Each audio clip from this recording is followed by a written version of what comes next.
my name is Dr. Bobby Sura. I'm a consultant clinical psychologist, psychotherapist and director at Solihull Wellbeing Clinic. Welcome to tonight's Wellbeing conversation, which we're going to be having with Lynsey Kitching. Lynsey is a career and leadership coach, and she's very kindly offered her time tonight. She runs workshops in all sorts of different forms and guises, but tonight we're going to be focusing really on building better relationships at work. So I'm going to invite Lynsey in to say hello. Hi Lynsey. Hi Bobby. Hello, thanks for coming on a kind of cloudy evening as it is tonight. I see you're sitting in your office, are you?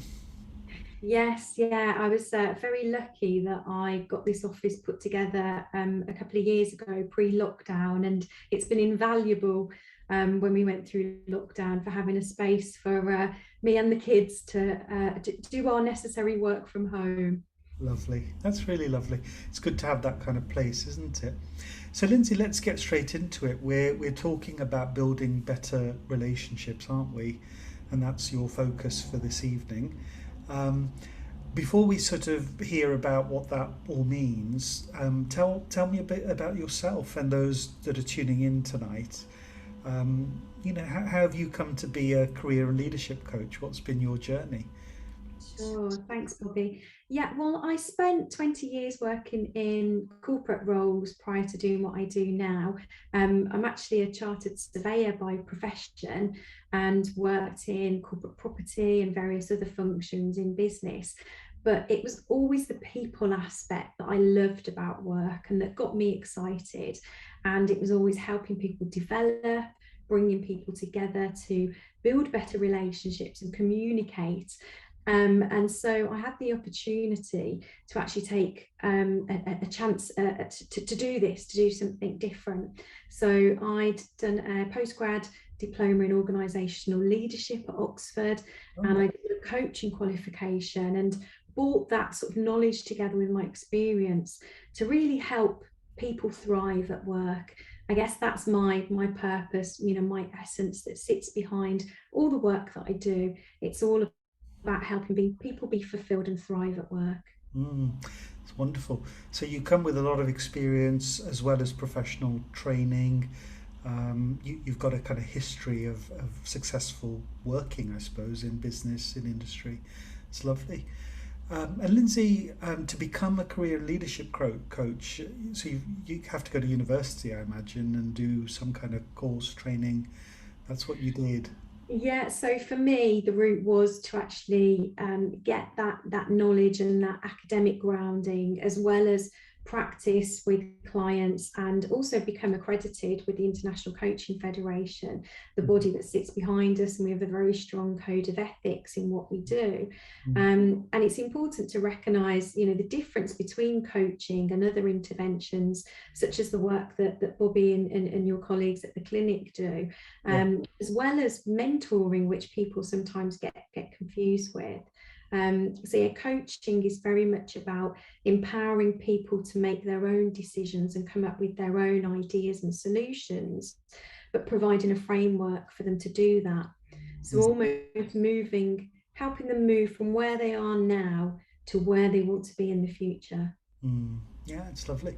Now, Lynsey, in terms of relationships at work, which is our focus for tonight, um, I guess it's really important, isn't it? Because work forms such a big part of our lives, our daily lives, our weekly lives, right? Whether we're in business, whether we're in a job, a paid job somewhere, a statutory organisation or a private corporation, doesn't matter where we are, but we spend so many hours, don't we, of our life every day at work. And if we don't have good relationships with colleagues or clients, I mean, it could lead to a pretty miserable existence, can't it?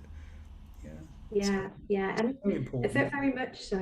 Mm, Yeah, I think it's something, the figure is something like 80,000 hours on average we spend at work across our lifetime. wow. So if you're not happy at work, it's a huge chunk of your life that's really unfulfilled fulfilled, and it's very significant on when people come to the end of their working life if they've not had that fulfillment and that happiness at work. Yes, yes. And I know there's lots of these employee assistance programs, EAPs they call them, don't they? In some of the kind of multinational corporations, and increasingly in, you know, councils, schools, other organisations are picking up this need to look after their workforce, aren't they? And I see quite a few people psychologically through the EAP route, you know, so those are good examples of you know, managers and directors of companies and leaders actually looking after their employees, isn't it? Yeah. Yeah. I think a lot of people now are recognizing that actually people are the greatest asset that we have in a business, you Mm. know, no matter what the size, really. And to look after those people and provide an experience for them. I think it was in one of the sort of big consultancy reports, one of the Deloitte's ones, where they talked about, well, what's the actual definition of a good employee experience? And they talked about there needs to be some connection when you're at work, and that's the relationship side, you know, connection to the people around you, almost a joint purpose that you're working together on, and meaning in the work that you do. And so finding that purpose, finding that meaning, coming together with other people provides that experience that links through then to that almost happiness at work. Mm. So it's important for the individual, but then also important for the business that they work in, because it increases how engaged you are, and increases how productive you are as well, really. Mm. So meaning and connections, two buzzwords, aren't they? They are going to be such a big factor, those two things, in terms of how fulfilled you are Mm. there. And I guess if you are having a meaningful experience at work and you've got connections, surely you're more productive and, you know, better at what you do, a better kind of colleague, a better salesperson, you know, a better whatever therapist, whatever the line of work it is that you're in. Yeah, yeah. And Mm. often, as I say, often I say to people, you don't have to leave your job to find that meaning and find that connection. Because many people, due to personal circumstances, you can't just give up a job because you don't have those things. But you can start to look at it in a different way, and it's almost that saying you might have heard of, Bobby. You know, either find a job you love or find love in the job you're doing. Ah, And that's quite often what I help my clients do is find that love again. yes, yes. I love that. So either love what you're doing or do what you love. That was broadly it, wasn't it? So find a job you love or find love in the job you're doing. Yes, yes. It's lovely. So sometimes I suppose, Lindsay, you might be helping people to think about, uh, you know, are they in the right job for them? Or what could they do differently in the job they're in to make it a bit more meaningful for them, more enjoyable for them? I suppose you come at it from both sides, do you? Yeah. So we look at you not just what you're good at, what your strengths are, because that's often, you know, what we base our careers on. At school, we were told we were good at something, so we might then, you know, start in a job and a career where that follows. But we also look at actually what do people enjoy, what gives you energy, what are the activities that you're doing, what are the people you're doing it with, what problems are you solving that give you that almost, you can feel it when you've got that fire in your belly and you think, oh, I love doing this. And you might come home and go, there was something that I really enjoyed. And it's how you can get work that has more of those moments. So they're not just one-offs, but they're actually, you know, frequent occurrences in your working life, those moments of energy and moments of joy. Mm. And I can think back, Lindsay, to, you know, I had a sort of 20 odd year, 22, 23 year career in the NHS. And I always remember probably the first 5 or 6 years of my career when I first began. And that was really the best time for me because it was a lovely team, there were great connections, there was a lot of meaning and value behind what we were doing, there was a shared ethos. And then it became, yeah, I don't want to run the NHS down, but it became a little bit more service-led and numbers-led, and less about the people in a way. Although I guess that's just my bias, because you've got to do both, don't you? The managers have to manage, and they have to create systems and count numbers and all of that to account for what they're doing. But it did feel as though the kind of person element was lost a little. Anyway, the sorts of people that come to you, Lindsey, for career coaching or leadership coaching, what sort of difficulties do they typically come to you with, in your experience? Yeah, so people can come at different stages. Have some clients, and I do some associate work for some larger organisations that work with people that have been made redundant. So it's very much a place where they haven't expected to find themselves, and they're looking for new employment, relatively quickly. And what we do is we actually help them get that clarity over what work do they want to do now going forward, and help them almost then build their toolkit to find work, which is around how to develop the right CV, the right social media profiles, and then start the job search itself. So it's really preparing them and helping them navigate through those stages of their career. Some people want to change career. So we look at actually where's the gap between where they are now and where they want to be, and what stepping stones might they need to take.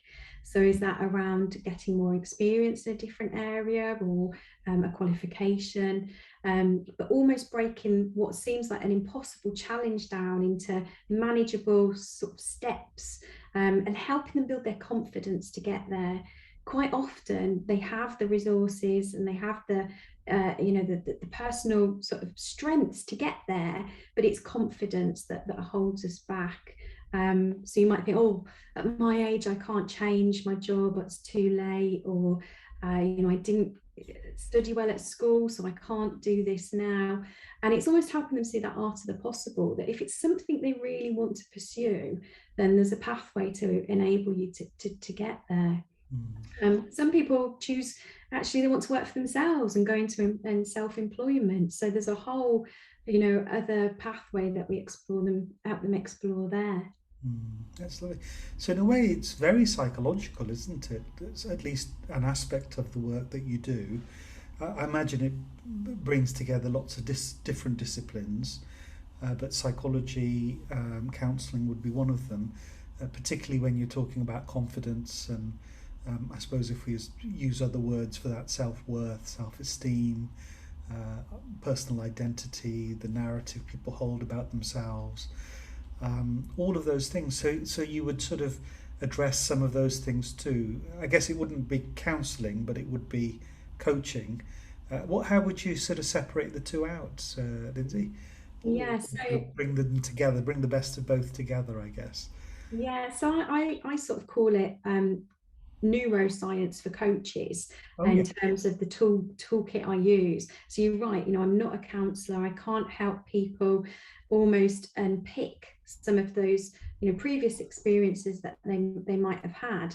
We recognize them and we notice them as a potential self-limiting belief or a barrier, and we think about what we can do going forward. So we don't spend a lot of time in the past in coaching. It's very forward looking, but I help people see some of the facts around the brain that actually might be affecting the choices they make, and helping them see that it's not something that's actually down to them.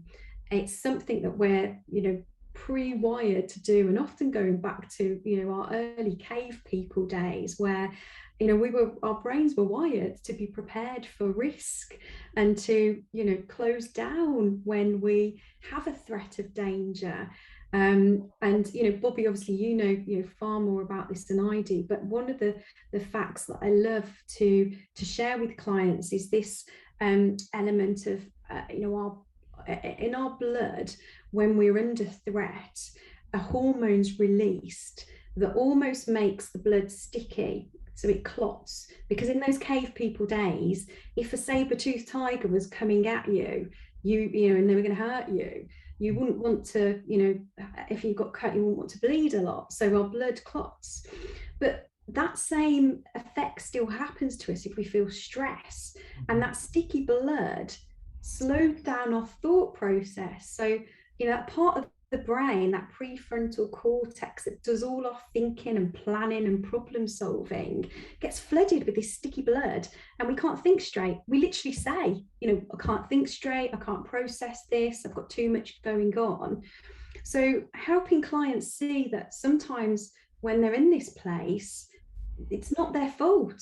It's something that's the brain and the body is wired to do, but there are things that you can do to actually counteract that, and things you can do to move yourself out of that phase. And this applies to when people are in work and they're struggling to build relationships or finding it hard to problem solve. And we sort of look at, how can they improve their performance at work? How can they get that promotion they want? Or how can they build those better relationships with the customers that they work with, and apply some of these techniques and help them, move through some of these sticky patches. Yeah, it's fantastic. So it's almost like you're drawing on the fight, flight, flop, freeze responses that psychologists, cognitive behavior therapists often talk about, but bringing that into the workplace, because sometimes you do freeze, don't you? You're in front of your manager, you're about to deliver a presentation that's going to, generate lots of revenue, and the mouth goes dry. You almost feel a sense of paralysis, So I guess there's something about relationships with clients and colleagues, but maybe there's something about our relationship with ourselves as well. Yeah. How comfortable and at ease are we with ourselves? Because if that's right, then the way we come across will be right.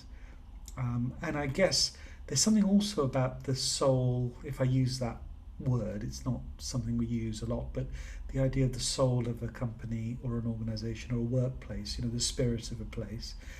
And we often hear, don't we, that if you want to know how good a company or an organization is, look to the leadership team. And if the leadership team have got it right and they're setting the right example, the right tone, in a sense that invites the best out of everybody. Would you agree with that? Yeah, I think that ability for you as a boss or as a leadership team to be honest and to almost show those vulnerabilities, that we're all people together trying to work towards a common goal, and the sort of perhaps outdated management styles that happened several decades ago, of the sort of command and control, do what I say and follow the rules. We recognise now that it doesn't empower people. It doesn't give them that sense of purpose and that ability to feel ownership about what you do. So if you do manage people, actually having a coaching style with them, rather than when they ask you what you think I should do, telling them the answer and telling them do this, ask them, what would you recommend in this situation? What are your options? What do you think is going to help us get closest to achieving the thing we want to achieve? And quite often they have the answers themselves. But by having that questioning style, you can help them feel empowered. And you could do this with anybody. It doesn't have to be somebody that works for you. You can do it with the people around you. And arguably it works really well with family and with children as well, Bobby. Oh yeah, I mean, the home environment, there's an executive team which are the parents, right? And the family, we use those sorts of languages, don't we? So again, leadership and unity at the top. I mean, I'm not there promoting a sort of authoritarian parenting regime at home, but parents do need to be authoritative, and they need to be together and set the right tone and lead by example. I often say to families that I work with, that if I've never seen an angry child who didn't have angry parents, and children they follow what you do much more than they follow what you say, right? So in that sense, you're right. There are some parallels that you can bring across for sure. So one of the things, Lindsay, I was wondering was that the fundamentals of being happy at work. I know you've touched on them, but I wonder whether you could just bring that together for those listening today and those that might watch this video over the weeks and months ahead. What really are the ingredients for being happy? I know you mentioned meaning and connection. Just say a bit more about that if you would. That would be really helpful. Yeah. So the meaning side of things, that's the purpose, and it's um, being able to connect what you do to how that makes a difference. So whether that's in alignment with what are the goals of the business, and very much I always use examples to bring these things to life. So if the business you work for is all about helping customers achieve something, whatever your role in that business or in that organization or in that that setup, you connect to providing that customer focus. There's that great story around when somebody went to NASA and asked the guy that was sweeping the floor, "What are you doing?" And he said, "I'm putting a man on the moon." And it's that connection that there's always a link through to see, no matter what your role in a business or an organization, you're part of that team working together to achieve the purpose of that company. If you have a really strong value or belief, and the company, the business you're working goes against that, then you will feel that disconnection. And that's when often my clients decide that it's time for them to move and to work for somewhere where their values and beliefs are able to be part of that business objective almost. So that's the sort of purpose and the meaning in what we do. And Lindsay, then I guess what follows from that is that in any company, the leadership should really know their workforce, and not only the workforce knowing what the company stands for, but that sort of synchronicity, if you like, between values of the company, organization, workplace, but the leaders actually knowing their workforce. What is it that stimulates them? What are the values that they live by? I think if you get, it's like a football team, isn't it? If a manager knows their personnel, and they're all skilled, right? They've all made a professional level of football. They could play for their nation, but some managers get more out of the same players, don't they? It's And that's as I say, that's about building those relationships and really understanding the people that you work with and that might work in your team. But you can take it a level, if you're struggling to get on with colleagues, and you sort of at this place where you just locking horns almost and can't find a way to build a relationship. It's having that understanding, what's going on for that person, what are their values and beliefs, how can I almost connect with them by sharing that I know what their what drives them, what motivates them, and finding a common place to connect. And almost reframing how you think about somebody who you might have thought that they're difficult or they don't listen to me. There's a way to actually build a relationship together through developing that understanding.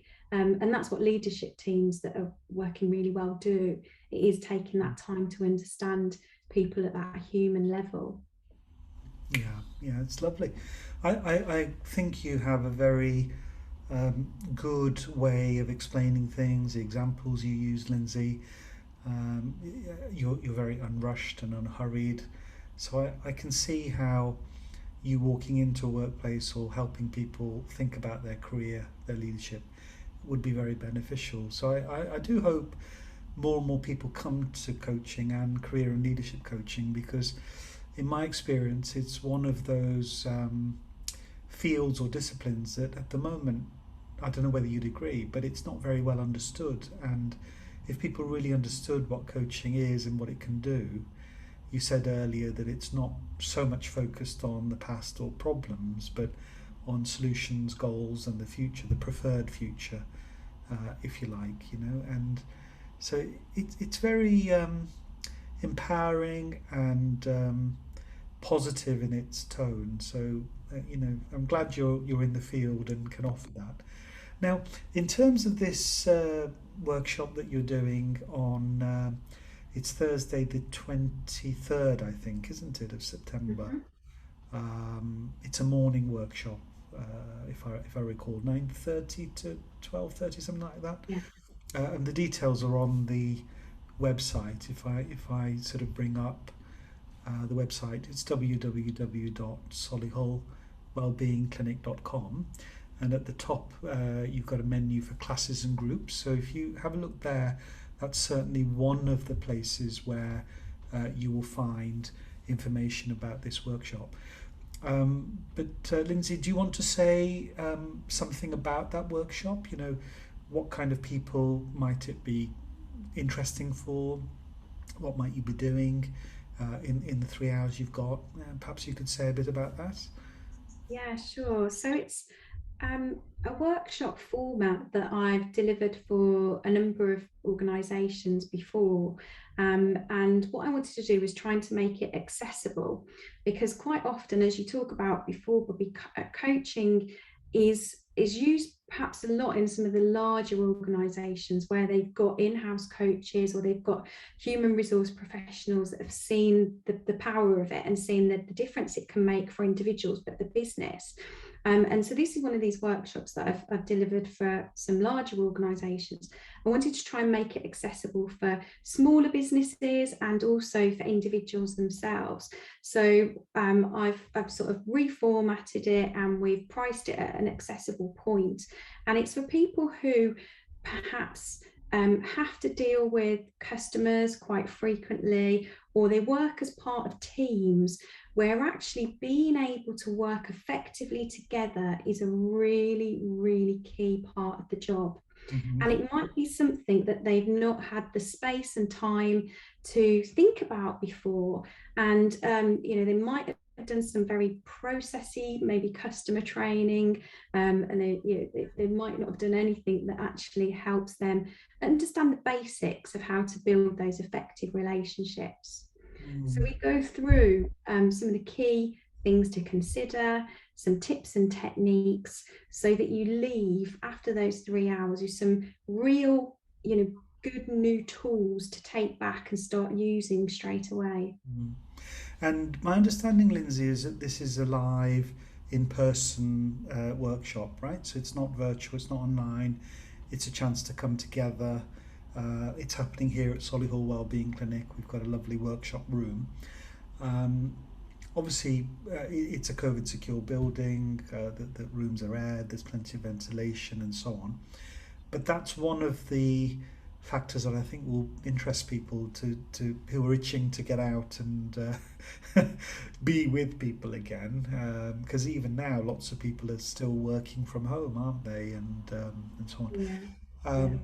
And I suppose there may be a possibility of streaming that workshop live as well, if people are interested, if they want to attend, but they want to attend virtually. Yeah. Well, so much of this is about learning the skills and practicing, which is why actually coming together just enhances that. We Yes. can, we can do things over Zoom, and we can set up Zoom breakout rooms. But now that we are starting to be able to come together as people, it just felt it was right to do this together. We have the option to, if we have people that are interested but would prefer it online, if we can get the numbers together, we can run some online versions of it. As indeed, if there is a business who actually says, I want all of my people on this together, we can come and do that for you, or you can come to us, or we can do it online. So it's very much something that we can work around as people's requirements. Yeah. Well, it sounds wonderful, and we're almost out of time for today. 30 minutes isn't enough time to do justice to this topic. but then there is this workshop, and I know that on the website that we brought up earlier, you have written some stuff as well, so people can find an article or two from you about careers, relationships, and all of that. But the workshop is definitely there for anybody who's interested. Please drop us an email at info@solihullwellbeingclinic.com. You can find that on the website as well, or even on Facebook if you want to inbox us. If you're on Facebook and you're watching it there, let us know. We'll send you details of how to get involved and join that workshop. And what we do for anyone attending the clinic, we always have a COVID declaration, so people will positively let us know and sign against the fact that they're not presenting with any COVID symptoms, they shouldn't be isolating. But I think most people are very responsible, but we do some extra checks on that as well. So thank you very much, Lindsey, for your time. It's been really interesting, and I hope people have found it enlightening listening to you. They may never have spoken to a leadership coach or career coach before. So I really thank you for your time. Thank you, Bobby. It's been a pleasure. Thank you. See you again soon. Thanks, everybody. Thursdays at 6 p.m. for the Wellbeing Conversations. Do join us whenever you have time. There's a whole schedule ahead. Look forward to having you on board.